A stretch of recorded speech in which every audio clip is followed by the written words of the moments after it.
हिंदी में यूपीएससी की तैयारी से संबंधित प्रोग्राम्स को देखने के लिए सब्सक्राइब करें स्टडी IQ हिंदी। नमस्कार, स्टडी IQ हिंदी प्लेटफॉर्म पर आपका स्वागत है। दोस्तों, अभी हम लोग चर्चा करने वाले हैं भारत और चीन के बीच के आपसी संबंध को लेकर के। यह चर्चा इसलिए महत्वपूर्ण हो गई है क्योंकि अभी हाल ही में चीन ने अपने मानचित्र के स्तर पर एक नया फेरबदल किया है और इस नए फेरबदल के बाद भारत के लिए एक चिंता की स्थिति सामने आ गई है कि आखिर इसका जवाब क्या दिया जाए, है ना। देखो, ध्यान रखना कि हम सभी जानते हैं कि भारत का एक अभिन्न हिस्सा माना जाता है अरुणाचल प्रदेश। साथ ही भारत ने अक्साई चीन को भी अपना अभिन्न हिस्सा माना है और इसके बावजूद भी चीन के नए मानचित्र में इन दोनों को अपने मानचित्र के अंतर्गत शामिल किया गया है। भारत ने पहले भी चीन के द्वारा इस तरीके की हरकतों का जवाब दिया है और सीधा सीधा नकारा है कि चीन बेशक अपने मानचित्र में कुछ भी फेरबदल कर ले, भारत के किसी भी हिस्से को लेकर करके कुछ भी वह उठपटांग कर दे या कह दे, लेकिन भारत अपने स्टैंड पर खड़ा रहेगा कि हम इस तरीके की किसी भी अव्यवस्थित स्थिति को स्वीकार करने वाले नहीं हैं, है ना। और यहां पर भी जब चीन ने इस तरीके का कदम उठाया है तो निश्चित तौर पर भारत ने इस मामले में स्पष्ट तौर पर यह संकेत किया है कि इससे हम अपनी एकता और अखंडता पर किसी भी स्तर पर आंच नहीं आने देंगे, है ना। लेकिन यहाँ पर कई सारे पहलू उभरते हैं, उन सभी पहलुओं को भी एक बार समझने की जरूरत है कि आखिर भारत और चीन के बीच का जो यह विवाद है वह विवाद क्या कुछ कहता है और अंतर्राष्ट्रीय परिप्रेक्ष्य में इस विवाद को लेकर करके क्या गतिविधियां हम देख सकते हैं। यहां सामने मैंने एक न्यूज पेश किया है। इस न्यूज के माध्यम से आप समझ पा रहे होंगे कि चीन के द्वारा अभी हाल ही में जो एक स्टैंडर्ड मैप जारी किया गया है, एक मानचित्र जारी किया गया है, इसमें अरुणाचल प्रदेश और अक्साई चीन इन दोनों को अपने मानचित्र में शामिल किया गया है ना। अब यहां पर देखना कि यह मैप क्या दर्शाता है। यह है चीन का नया मैप, है ना। और यहां पर देखो, ये जो हिस्सा है ये अरुणाचल प्रदेश का हिस्सा है जिसमें चीन अपना दखल दिखा रहा है इस मानचित्र के माध्यम से। कितनी अचरज वाली बात है। वहीं जो भारत का ये हिस्सा है, ये जो कि अक्साई चीन वाला हिस्सा है, इसे भी चीन अपने अंतर्गत शामिल कर रहा है, यानी कि ये शो करना चाह रहा है कि ये सब हमारे ही हिस्सा है। और देखो, चीन की ऐसी नीति जो ये विस्तारवादी नीति को दर्शाती है, यह आज की नहीं है बल्कि पहले भी इस तरीके की गतिविधियां इसने की हैं, जबकि अपने मानचित्र के अंतर्गत अरुणाचल प्रदेश के कुछ जगहों को अपना नाम दे दिया, है ना। अपने हिसाब से उसने अरुणाचल प्रदेश की इन जगहों को ट्रीट करना शुरू कर दिया मानचित्र के माध्यम से। और भारत के द्वारा हमेशा इसको लेकर करके विरोध जताया गया है कि चीन के द्वारा इस तरीके की हरकतें निश्चित तौर पर स्वीकार्य नहीं है ना। तो वैसी ही बात यहां पर भी निकल करके सामने आती है। यहां पर देखो, एक चीज और मैं आपको बताऊं कि जो चीन ने अभी मानचित्र जारी किया है, इसमें केवल अरुणाचल प्रदेश और अक्साई चीन ही नहीं बल्कि इसने दक्षिण चीन सागर का जो क्षेत्र है, यहां वाला जो क्षेत्र है, यहां पर भी इसने एक 9 डैश लाइन पर भी इसने अपना अधिकार जताया है कि यह हमारे अधिकार में आता है ना। इसके अलावा इसने ताइवान को भी अपने ही अंतर्गत मान लिया है। समझ में आ रही है बात। ये सारी जो गतिविधियां हैं, इन गतिविधियों से क्या आप समझ पाते हैं? इन गतिविधियों से यह समझ में आता है दोस्तों कि चीन एक विस्तारवादी नीति को महत्व दे रहा है, अपने विस्तार को और अधिक वह प्रभावशाली तौर पर इंगित कर रहा है और इन मानचित्रों के माध्यम से वह दर्शाना चाहता है कि इन सभी क्षेत्रों में उसी का प्रभुत्व है। और ऐसा करने से निश्चित तौर पर न केवल भारत और चीन के बीच में बल्कि जो दक्षिण पूर्वी एशियाई देश हैं और जो ताइवान है, इनके साथ भी चीन की जो स्थिति है एक तनावपूर्ण स्थिति को जन्म देती है ना। ये सारी बातें यहां पर महत्वपूर्ण हो जाती हैं समझना कि आखिर चीन क्या चाहता है। यहां पर ध्यान रखिएगा, जिस 9 डैश लाइन की मैं अभी बात कर रहा था, तो यदि ये इस 9 डैश लाइन को आप देखें तो 1940 के दशक से ही चीन ने इसको लेकर करके अपना इंटरेस्ट जताना शुरू कर दिया था कि ये सारा क्षेत्र हमारे ही अंतर्गत है।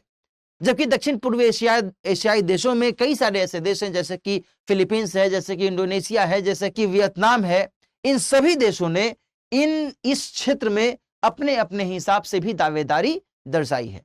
आप कुछ आइलैंड्स देख रहे होंगे यहां पर, पारासेल आइलैंड, मैग्लेसफील्ड बैंक आइलैंड, स्कैरबोरो शोल आइलैंड, स्पैटली आइलैंड, ये सभी जो महत्वपूर्ण द्वीप हैं, इन द्वीपों के स्तर पर इन सभी दक्षिण पूर्वी एशियाई देशों की भी अपनी अपनी दावेदारी निकलती है।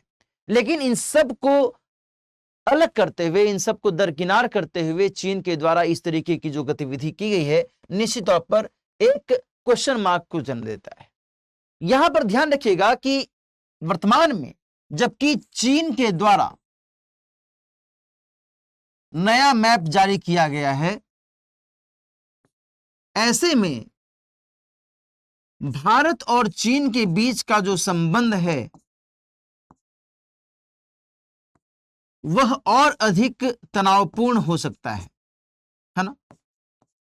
अब यहां पर देखो, समझने वाली बात यह है कि G20 देशों के शिखर सम्मेलन की मेजबानी भारत के पास में है, ये आप सभी जानते होंगे, है ना। और इस दौरान 9-10 सितंबर को दिल्ली में जो बैठक आयोजित होने वाली है, इसमें चीन के प्रीमियर यानी चीन के राष्ट्रपति महोदय भी शामिल होने वाले हैं। अब आप समझ सकते हैं कि जहां एक तरफ वह इस बैठक में शामिल होने के लिए भारत आएंगे, वहीं दूसरी तरफ उन्हीं के देश में इस तरीके से यह मानचित्र जारी किया गया है। तो अब इसे समझा जा सकता है कि इस बैठक में आने के बाद क्या वह इस बात को लेकर करके स्वीकार्य स्थिति में आ सकेंगे, स्वीकार्यता दर्शा सकेंगे कि हाँ भाई, हमने जो मैप जारी किया है यह गलत है, या फिर इसको लेकर करके वो क्या प्रत्युत्तर देंगे, यह तो देखने वाली बात है ना। इसके अलावा ध्यान रखिएगा कि अभी हाल ही में दोस्तों ब्रिक्स शिखर सम्मेलन की बैठक का आयोजन किया गया था दक्षिण अफ्रीका के जोहान्सबर्ग में। वहां पर भी भारत और चीन के स्तर पर एक जो भारत के प्रधानमंत्री महोदय और चीन के राष्ट्रपति महोदय के बीच में बातचीत हुई, इस बातचीत के अंतर्गत ये शामिल था कि जो हमारे सीमा विवाद को लेकर करके एक गलतफहमी है, इस गलतफहमी को हम जल्द से जल्द समाप्त करने की ओर आगे बढ़ें और कोई वाजिब हल निकालने की कोशिश करें।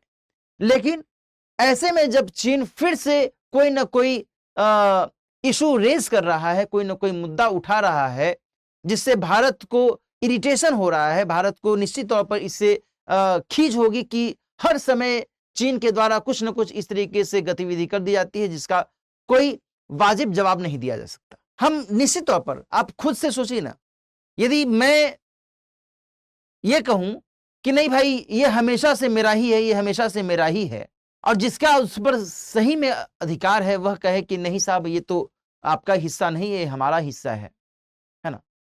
तो ऐसे में ये जो विवाद है, यह विवाद कैसे समाप्त होगा, है ना। भारत और चीन के साथ भी ऐसी ही स्थिति है। भारत हमेशा से यह तर्क देता रहा है कि जो अक्साई चीन है, जिस पर 1962 में चीन ने जब भारत पर हमला कर दिया था और उसके बाद अक्साई चीन वाले क्षेत्र को अपने कब्जे में कर लिया था, उसके बाद से भी भारत ने हमेशा कहा है कि नहीं, ये अक्साई चीन हमारा हिस्सा है। आपने जानबूझ कर करके इसमें अपना दखल दर्शाया है ना। तो इन गतिविधियों में किस तरीके से चीन के साथ में पेश आया जाए, यह एक उधेड़ बूंद की स्थिति पैदा करती है। वहीं दूसरी तरफ भारत जो है LAC को लेकर के जो लाइन ऑफ एक्चुअल कंट्रोल है, LAC को लेकर करके भारत हमेशा कहता है कि लगभग 3488 किलोमीटर का जो दायरा है, यह दायरा भारत के अंतर्गत आता है, भारत की सीमा के अंतर्गत आता है। ध्यान रखिएगा कि इस LAC में के अंतर्गत पूर्वी, पश्चिमी और मध्य भाग जुड़ते हैं। इसको मैं एक बार मैप के माध्यम से भी आपको दिखाऊं, आप समझ पाएंगे कि इस LAC की जो मैं बात कर रहा हूं, इसमें पश्चिमी हिस्से में लद्दाख, मध्य हिस्से में उत्तराखंड और हिमाचल प्रदेश, और पूर्वी हिस्से में सिक्किम, और अरुणाचल प्रदेश के क्षेत्र आते हैं और इसमें 3488 किलोमीटर का जो क्षेत्र है ये भारत इस पर अपना दावा करता है। लेकिन जो चीन है ये कहता है कि नहीं साहब, केवल 2000 किलोमीटर ही आपका है, बाकी हमारा है ना। तो इस तरीके की गतिविधियां अभी वर्तमान में चल रही हैं और ऐसे में निश्चित तौर पर तनाव की स्थिति पैदा हो जा रही है। दूसरी बड़ी बात यह है कि जिस 9 डैश लाइन की अभी हम लोग चर्चा भी कर रहे थे, यहां पर फिर से मैं आपको दिखाऊं, इस 9 डैश लाइन को लेकर के जो दक्षिण पूर्वी एशियाई देशों की मैंने आपको बात कही, इनके साथ भी चीन का जो संपर्क है अब वह और अधिक तनावपूर्ण हो सकता है ना। पहले चीन एक दावा करता था कि नहीं ये हमारा हिस्सा है, ये हमारा हिस्सा है, लेकिन अब वो मानचित्र के माध्यम से इस दावे को और सही साबित करने की ओर आगे बढ़ रहा है। तीसरी तरफ जो ताइवान है, ताइवान को लेकर के भी चीन ने जहां अपने मैप में इसे अपना ही अंग बता दिया है, यह भी चिंता की बात है। हम सभी जानते हैं कि ताइवान अपने आप को संप्रभु देश मान रहा है, स्वायत्त देश मान रहा है और इस संदर्भ में अमेरिका के द्वारा ताइवान को भरपूर समर्थन मिलता रहा है। और ऐसे में जब चीन ताइवान पर अपना हक जताएगा तो फिर निश्चित तौर पर इससे जो वैश्विक तनाव है वह और बढ़ेगा, है ना। तो इन तमाम मुद्दों को यहां पर ध्यान में रखने की आवश्यकता है। अब एक सवाल उठता है कि सर ये बताइए कि आखिर इसका सॉल्यूशन क्या होगा। तो दोस्तों यहां पर मैं आपको ये बताऊं कि वर्तमान में जिस तरीके से चीन की हरकतें देखी गई हैं, बीते अप्रैल माह में भी उसने जिस तरीके से अरुणाचल प्रदेश के कुछ हिस्सों को अपने हिसाब से नामकरण दे दिया, भारत के माध्यम से उस समय भी इसको अस्वीकार किया गया। वर्तमान में भी उसने जिस तरीके से अरुणाचल प्रदेश और अक्साई चीन पर अपना हक जताने की जो चेष्टा की है, ये जो हरकतें हैं, इन हरकतों के प्रत्युत्तर में भारत के द्वारा सीधे सीधे अभी तक यही कहा जा रहा है कि हम इन सभी दावों को खारिज करते हैं, है ना। और दुख की बात यहां पर यह है कि अंतर्राष्ट्रीय मंचों पर चीन भारत के साथ शामिल भी होता है, लेकिन उसके बावजूद भी वह कुछ क्लियर नहीं करता है ना। आपको स्पष्ट कर देना चाहिए कि अच्छा ये यदि है तो इसके अगेंस्ट में हमें क्या कदम उठाने की आवश्यकता है। भाई यदि विवाद है तो विवाद को सुलझाना होगा ना। वह चुपके से कुछ ऐसी गतिविधि कर देता है जिसके कारण फिर से तनाव उभर जाता है। अभी देखो ये आने वाले एक आध सप्ताह के अंदर और क्लियर हो पाएगा कि G20 शिखर सम्मेलन में चीन के राष्ट्रपति आते भी हैं या नहीं आते हैं, और दूसरा यदि वो आते हैं वो इस मुद्दे को लेकर करके भारतीय सरकार से या फिर भारतीय जो अधिकारीगण हैं उनसे क्या बातचीत करते हैं, है ना। तो आज की इस चर्चा को अब हम यहीं पर विराम देते हैं। इस मुद्दे को यहाँ पर ध्यान रखिएगा कि भारत और चीन के संदर्भ में कभी भी विवाद को लेकर के यदि सवाल पूछे तो आप इस तरीके से इन बातों को जिक्र कर सकते हैं कि ताइवान 9 डैश लाइन, है ना, और साथ ही जो अक्साई चीन और अरुणाचल प्रदेश है इसको लेकर करके चीन की जो नीति है वह यहाँ पर क्या कुछ कहती है। एक चीज मैं आपको चलते चलते ध्यान दिला दूं कि जो 9 डैश लाइन है, 9 डैश लाइन इसलिए नाम पड़ा है क्योंकि चीन ने यहां पर इस तरीके से मार्किंग किया हुआ है, इस तरीके से 9 डैश लगाया हुआ है और इसने अपने मैप के माध्यम से बताया कि यह क्षेत्र हमारा है, इसलिए इसको 9 डैश लाइन कहा जाता है। और जो अभी मैंने आपको ताइवान को लेकर के बात कही कि ताइवान को भी वह चाहता है कि यह हमारे ही अंतर्गत शामिल होगा, है ना, तो अब इसे 9 डैश लाइन से बढ़ा करके 10 डैश लाइन की संज्ञा दे रहा है कि ताइवान भी हमारे हिस्से में आ जाएगा, तो अब ये 9 डैश लाइन नहीं बल्कि 10 डैश लाइन हो जाएगा। और इस तरीके से चीन की जो यह एक विस्तारवादी नीति है वह यहां पर उभरती हुई दिखती है। ठीक है, आज का टॉपिक अब हम लोग यहीं पर समाप्त करते हैं, लेकिन टॉपिक के अंत के साथ ही एक और महत्वपूर्ण सूचना मैं आपको दे दूं कि रक्षाबंधन के शुभ अवसर पर आप सभी के लिए एक खास उपहार study IQ IAS Hindi team के माध्यम से लाया गया है। और इसके जरिए यदि आप P2I बैच यानी प्रीलिम्स टू इंटरव्यू बैच 2024 को ज्वाइन करना चाहते हैं तो जल्द से जल्द ज्वाइन कीजिए, क्योंकि 31 अगस्त को इस बैच में एडमिशन की अंतिम तिथि है। और इस खास मौके पर, रक्षाबंधन के खास अवसर पर आप सभी को एक विशेष छूट दी जा रही है। 27,999 रुपए में आप दिलीप लाइव कोड का इस्तेमाल करते हुए इस कोर्स को ज्वाइन कर सकते हैं। दोस्तों, मैं इस कोर्स के अंतर्गत आपको इंटरनेशनल रिलेशन बहुत विस्तार से पढ़ाने वाला हूं। तो यदि आप इस कोर्स को ज्वाइन करेंगे तो आज ही इनरोलमेंट लीजिए। मिलते हैं बैच में, तब तक अपना ख्याल रखिए और साथ ही किसी और टॉपिक के साथ फिर से हम लोग मुलाकात करेंगे इसी चैनल पर।